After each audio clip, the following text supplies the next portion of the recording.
ಈಗ ನಿಮ್ಮ ತೋಟ ನೋಡೋದಾಯಿತು. ನಿಮ್ಮ ತೋಟದಲ್ಲಿ ನೀವು ಇದು ತೆಂಗಿನ ಮರದಿಂದ ಬಿದ್ದಂಥ ಗರಿಗಳನ್ನ ಇಲ್ಲಿ ಹಾಕಿದಿರಿ.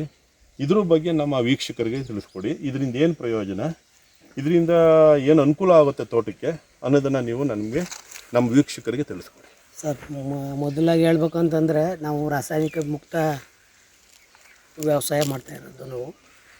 ನಾವು ರೇಷ್ಮೆ ಹಾಕಿದಾಗ ನಮಗಿಂತ ದುಪ್ಪಟ್ಟು 2 ಪ್ರಮಾಣದಲ್ಲಿ ನಮ್ಮ ಜೊತೆಗೆ ರೇಷ್ಮೆ ಕಡ್ಡಿ ಹಾಕ್ತವ್ರೆಲ್ಲ ಬೆಳೀತಾಯಿದ್ರು.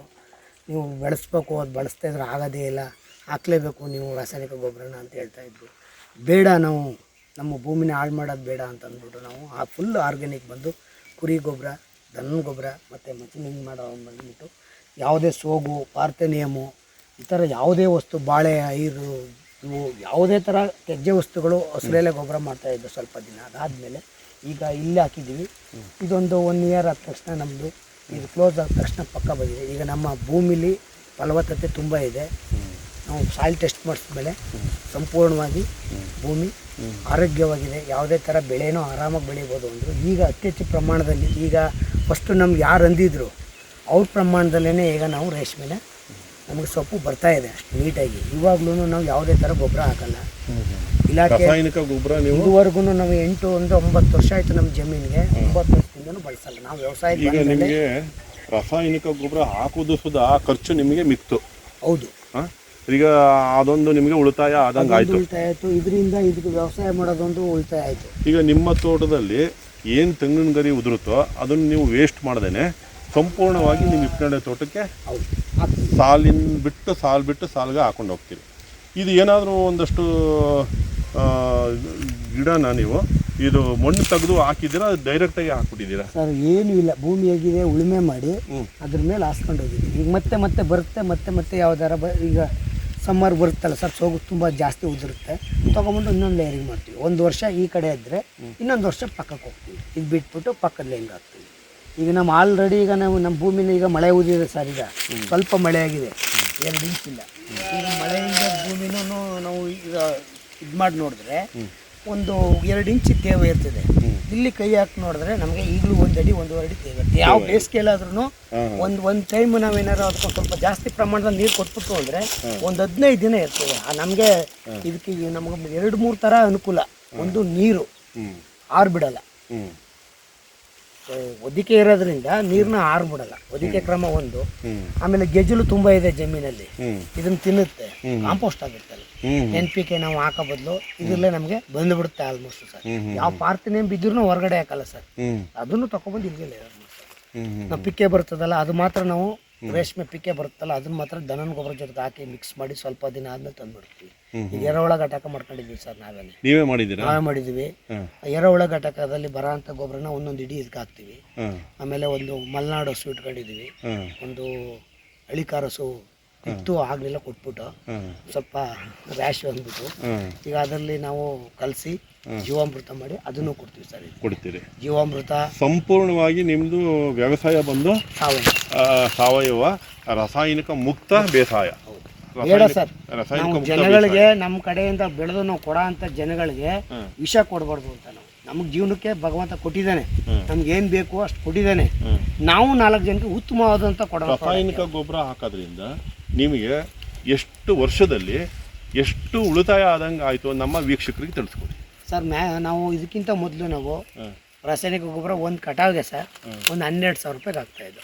12,000 ರೂಪಾಯಿ ಸ್ವಲ್ಪ ಪ್ರಮಾಣ, ಅದು ಜಾಸ್ತಿ ಕೊಡ್ತಾ ಇರಲಿಲ್ಲ. ಹಾಕಕ್ಕಾಯ್ತಿನಲ್ವ ಸರ್, ದುಡ್ಡು ಬರೋ ಅಂಥ ದುಡ್ಡಲ್ಲಿ ಎಲ್ಲ ಡಿವೈಡ್ ಮಾಡಬೇಕಲ್ಲ. ಸ್ವಲ್ಪ ಪ್ರಮಾಣ, 1 ಎಕರೆಗೆ 6,000 ರೂಪಾಯಿ, 2 ಎಕರೆಗೆ 12,000 ರೂಪಾಯಿ ಗೊಬ್ಬರ ಆಗ್ತಾಯಿದ್ದು. ಟಿಲ್ಲರು ಅವೆಲ್ಲ ಬೇರೆ ಕಡೆ ಓಡಿಸ್ಕೊತಾ ಇದ್ದು, ನಿಮ್ಮ ಇಲಾಖೆಯಿಂದನೇ ಟಿಲ್ಲರ್ಗೆ ನಮಗೆ ಸಹಾಯ ಮಾಡಿದ್ರು.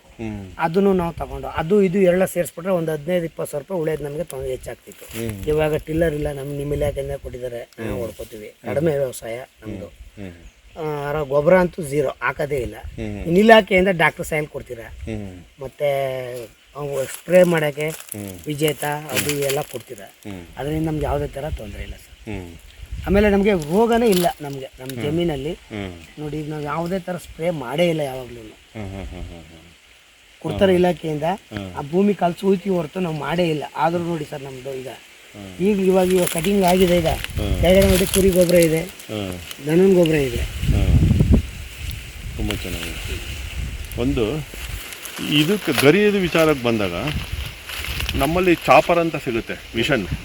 ಆ ಚಾಪರ್ ತೊಗೊಂಡು ನೀವು ಗರಿನ ಪುಡಿ ಮಾಡಿ ನೀವು ನೇರವಾಗಿ ನೀವು ಈ ಸಾಲುಗಳ ಮಧ್ಯ ಹಾಕೋದ್ರಿಂದ ಬಹುಬೇಗ ಇನ್ನೂ ಸುಧಾ ಕಾಂಪೋಸ್ಟ್ ಆಗುತ್ತೆ ಬೇಗ ಅಂತ ಒಂದು ನನ್ನ ದೃಷ್ಟಿಲಿ ನಿಮ್ಗೆ ಕೇಳ್ತಾ ಇದ್ದೀನಿ.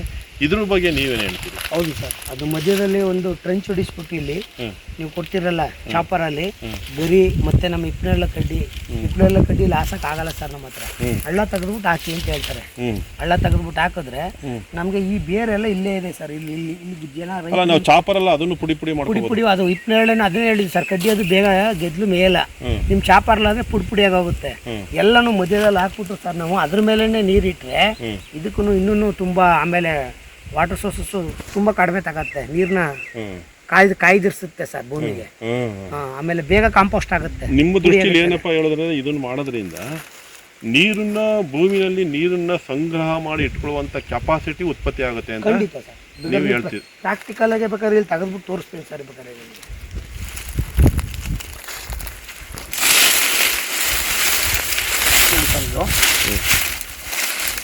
ನೋಡಿ ಭೂಮಿ ಮಣ್ಣಾಗಿದೆ ನೋಡಿ ಫಲವತ್ತತೆ ಮಣ್ಣು ನೋಡಿ ಸರ್. ಈ ಮಣ್ಣ ಸ್ಮೆಲ್ ಮಾಡಿ ನೋಡಿ. ಮಾಮೂಲಿ ಮಣ್ಣು ಸ್ಮೆಲ್ ಮಾಡಿ ನಾವು ಹಾಕಿಲ್ವಲ್ಲ ಆ ಮಣ್ಣು ಸ್ಮೆಲ್ ಮಾಡಿ ನೋಡಿ ಸರ್. ಎಷ್ಟು ತೇವ ಇದೆ ಸರ್. ಅದೇ ಇದು ಈ ಮಣ್ಣಲ್ಲಿ ತೇವ ಇದೆ ಸರ್.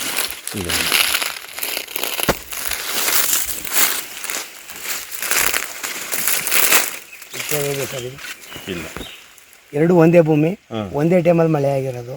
ಇದು ಹೋಗಿದೆ, ಅದು ತೇವ ಉಳ್ಕೊತ್ತೆ. ಈಗ ಒಂದ್ಸರಿ ಅಲ್ಲಿ ಹಾಕೋದ್ ಮೇಲೆ ಇಲ್ಲಿ ಮಾಡ್ತೀರಾ, ಇಲ್ಲಿ ಇಂಪ್ರೂವ್ ಆಗುತ್ತೆ. ಹೌದು. ಈಗ ಈಗ ನಮ್ಮ ಜಮೀನು ಅದ್ರೊಳಗಡೆ ಇಲ್ಲ ಸರ್. ಈಗ ಎರೆಹುಳ ಇದೆ. ಎರೆಹುಳ ಇದೆ, ತೋರಿಸ್ತೀರಾ ಎರೆಹುಳ? ಸರ್ ಅದು ಅಗಿಬೇಕು ಸರ್, ಸ್ವಲ್ಪ ಅಗಿಬೇಕು. ಎರಡು ಎರೆಹುಳ ಉತ್ಪತ್ತಿ ಆಗಿದೆ ನಿಮ್ಮ ತೋಟದಲ್ಲಿ, ಸಂಪೂರ್ಣ ಎರೆಹುಳ ಇದೆ. ಈಗ ನಮಗೆ ನೀವು 6 ವರ್ಷ ತಗೋದು ಸರ್. ಮೊದಲು ಇದ್ದ ಸರ್ ನಮ್ಮ ಹತ್ರ. ನಾವು ಗೊಬ್ಬರ ಹಾಕಿ ಎಲ್ಲ ನಶಿಸೋಗಿತ್ತು. ಅವಾಗ ದನದ ಗೊಬ್ಬರ ಜಾಸ್ತಿ ಇತ್ತು ಅಷ್ಟೇನೆ ಭೂಮಿಲೇ. ಈಗ ಆಳವಾಗಿ ವ್ಯವಸಾಯ ಮಾಡಿಸಿ ಕಬ್ಬು ಗಿಬ್ಬು ಎಲ್ಲ ಏನೋ ಸರ್ ಆಳವಾಗಿ 5ನೇಗ್ಲೆಲ್ಲ ಹೊಡಿಸ್ಬಿಡ್ತಾರಲ್ಲ ಸರ್. ಅವಾಗ ಏನು ಮಾಡುತ್ತೆ, ಭೂಮಿಯಿಂದ ಆಳವಾಗಿ ಕಿತ್ತಾಗೆಲ್ಲ ಅದು ಬದುಕಕ್ಕೆ ಚಾನ್ಸಸ್ ಕಡಿಮೆ ಸರ್. ಈಗ ಯಾವಾಗ ಎರೆಹುಳಿಗೆ ಈ ಆರಂಭ ಮಾಡೋ ಬದಲು ಆರಂಭ ಮಾಡದೆ ಅಂತ ಜಾಗದಲ್ಲಿ ಎರೆಹುಳಿ ತುಂಬ ಜಾಸ್ತಿ ಆಗಿರುತ್ತೆ ಸರ್. ಈಗ ನಮ್ಮ ತೆಂಗಿನ ತೋಟ 13 ವರ್ಷ ಆಯಿತು ಸರ್. ನಾವು ಗರಿಯೆಲ್ಲ ಎತ್ತಿ ತೆಂಗಿನ ತೋಟದಲ್ಲಿ ಜಮೀನಿಗೆ ಅದಕ್ಕೆ ವ್ಯವಸಾಯನೇ ಮಾಡಿಲ್ಲ. 13 ವರ್ಷ ಆಯಿತು ಸರ್. ಗೊಬ್ಬರನೂ ಹಾಕಿಲ್ಲ ಸರ್. ಬೇಕಾದ್ರೆ ಅದನ್ನು ಒಂದ್ಸರಿ ಬೇಕಾದ್ರೆ ತೆಂಗು ಬೇಕಾದ್ರೆ ಹಿಡಿದು ನೋಡಿ.